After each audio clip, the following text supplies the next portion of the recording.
আমি রমজান মাসে দিনের বেলায় আমার স্ত্রীর সাথে ফিজিক্যাল ইন্টিমেসিতে চলে গেছে, ভুল করে ফেলছি। আমরা জানি যে রমাদানে আমরা কিছু কাজ করতে পারি না।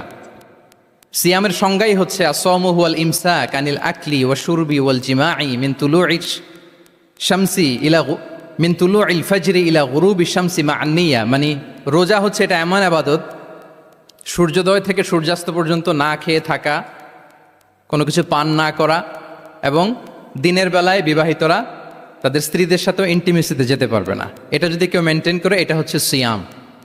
তো সাহাবী বলি, ইয়া রাসূলুল্লাহ, আমি তো শেষ, আমি তো দিনের বেলা ভুল করে ফেলছি, আমি তো আমার স্ত্রীর সাথে মেলামেশা করে ফেলছি, এখন কি করব? তো এটার আবার একটা বড় পেনাল্টি আছে। আপনারা যারা জানেন যে ইচ্ছাকৃত রোজা ভাঙলে কাজাও করতে হয়, কাফারাও দিতে হয়। কাজা মানে একটা রোজার জন্য একটা রোজা, আর কাফারা মানে হচ্ছে আরো 60টা রোজা রাখতে হবে। কয়েকটা জিনিস আছে।